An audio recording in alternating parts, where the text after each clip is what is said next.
साथियों नमस्कार। मैं आर के अमोल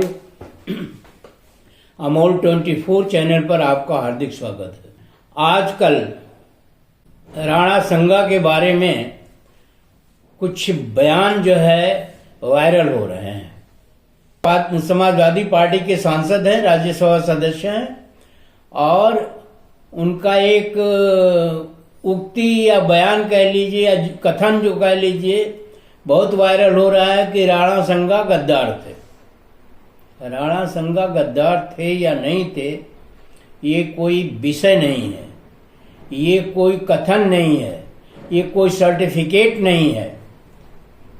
किसी सांसद ने अगर कुछ गलती से कह दिया तो उसके लिए इतना तूफान कि उसका घर गिरा दो, उसका मर्डर कर दो, ये कोई बुद्धिमत्तापूर्ण कार्य नहीं है, ये देश हित में कार्य नहीं है। क्योंकि ये इतिहास में तथ्य पूरी तरह स्थापित है कि राणा संगा ने बाबर को बुलाया था इब्राहिम लोदी को हराने के लिए या इब्राहिम लोदी पर आक्रमण करने के लिए। साथ ही इब्राहिम लोदी के दीवान के लड़के ने भी बाबर को बुलाया था। ये इतिहास में स्पष्ट रूप से अंकित है। और बाबर आकर के इब्राहिम लोदी पर आक्रमण किया। इब्राहिम लोदी को तो परास्त किया ही किया, राणा संगा पर भी आक्रमण किया और राणा संगा को भी परास्त किया। राणा संगा को कहते हैं 80 घाव लगे थे और वो काफी घायल हो गए थे और उनकी मृत्यु भी हो गई। अब राणा संगा को एक दुश्मन को बाहर से बुलाना और अपने ही देश पर आक्रमण करने के लिए आमंत्रित करना, क्या कहेंगे? कोई शब्द हो तो बताए कोई कमेंट बॉक्स में। तो बहुत कुछ जो है रामजी लाल सुमन ने बहुत कुछ ऐसा नहीं कह दिया था जो बहुत ही अभद्र हो।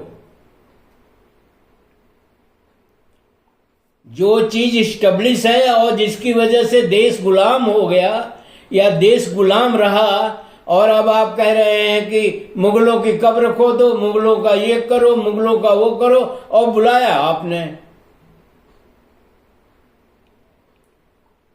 ये एक की बात नहीं है। बाबर को भी आपने स्थापित किया इस देश में। हुमायूं तो स्थापित हुआ ही, हुमायूं को तो शेरशाह सूरी भगा रहा था, आपने स्थापित किया। अकबर को भी आपने स्थापित किया। अकबर से तो आपने रोटी बेटी का संबंध भी बनाया, उसका सेनापतित्व भी लिया आपने। इसी तरह से औरंगजेब तक आप सब किए। अब आप रामजी सुमन को बलि का बकरा बना रहे हैं। इतना बड़ा अपराध तो रामजी सुमन का नहीं हम समझते हैं कि है, लेकिन चूंकि वो दलित हैं इसलिए आपका मनोबल बढ़ा हुआ है और आप अराजकता की भेंट। क्या आप, अगर ऐसा किसी ने कहा है तो क्या आप कानून अपने हाथ में लेकर उसका घर गिरा देंगे?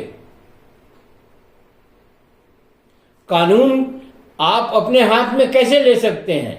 अगर देश में लोकतंत्र है, अगर देश में कोर्ट कचहरी है, अगर देश में शासन है, अगर देश में प्रशासन है, तो आप उसका घर कैसे गिरा देंगे? कानून को अपने हाथ में कैसे ले लेंगे आप?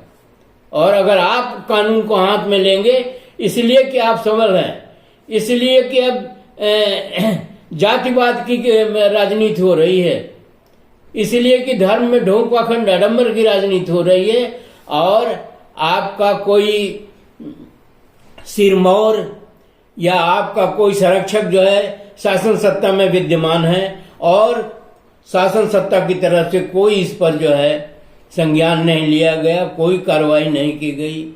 ऐसी स्थिति बहुत ही दुखदायी है और निम्न स्तरीय है। किसी ने कुछ कहा है तो ऐसा नहीं है कि वो बहुत गलत कहा है। मैंने आपको बता दिया कि उस शासक को बुलाने का औचित्य क्या था। उसको तो सह मिल गया और उसने अपना राज्य स्थापित कर लिया। गद्दार को एक नहीं हुए हैं इस देश में।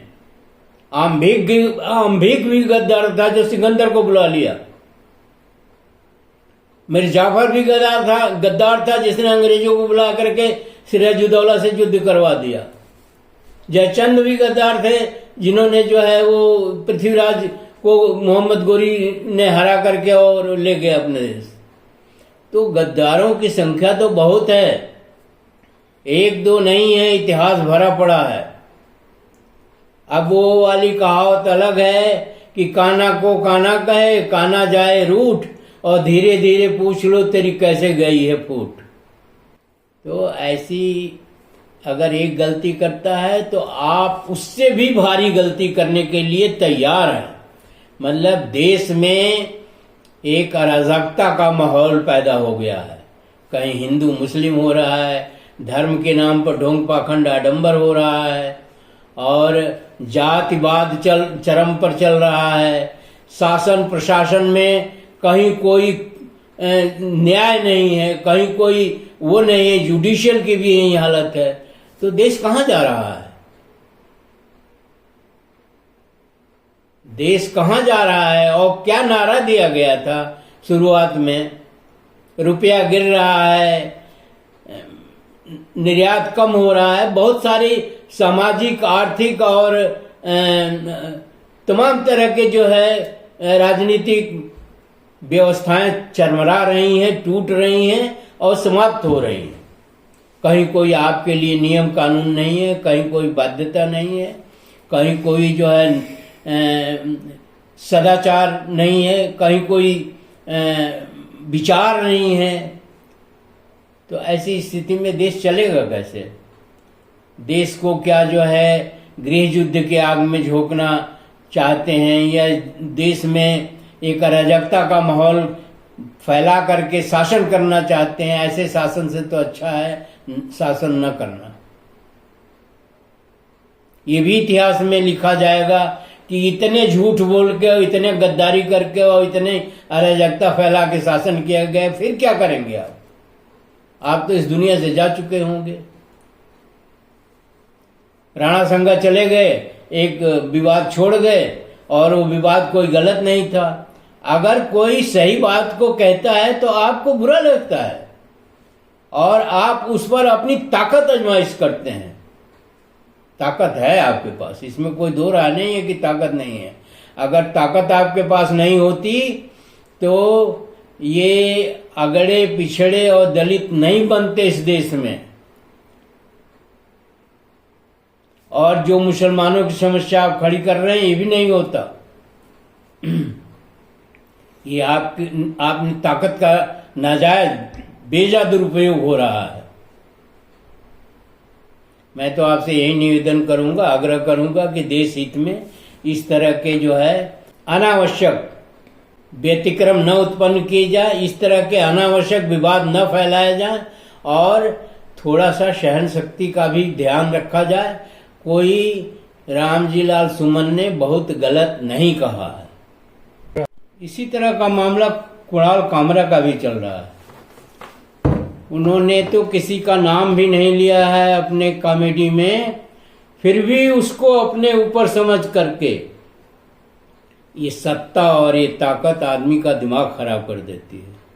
आपने कुणाल कामरा को ठान लिया कि उन्हें माफी मांगना पड़ेगा, उनके ऊपर एफआईआर होगा, उनको हर तरह से परेशान किया जाएगा, और अंततः कानून अपने हाथ में लेकर के आपके आदमियों ने, आपके सहयोगियों ने उनका पूरा स्टूडियो नष्ट कर दिया। स्टूडियो नष्ट करने से क्या वो बयान मिट गया और वायरल हो गया?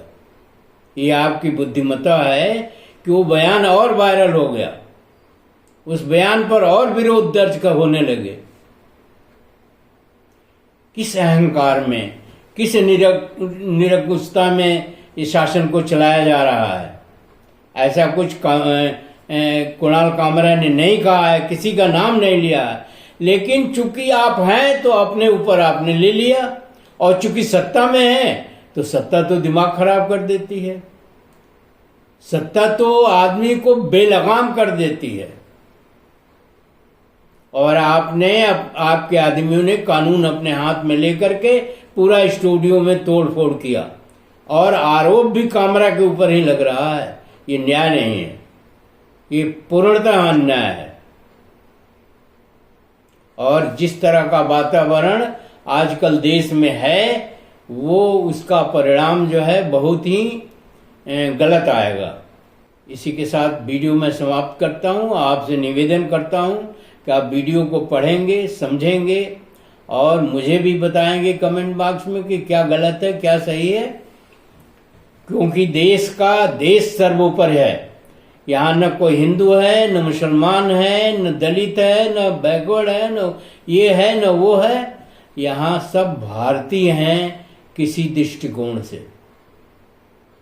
आपका ही दृष्टिकोण जब गड़बड़ हो जाएगा सत्ता में रहते हुए तो बाकी का क्या होगा। वीडियो को लाइक, शेयर और सब्सक्राइब करना न भूलें। और धन्यवाद। जय संविधान, जय भारत।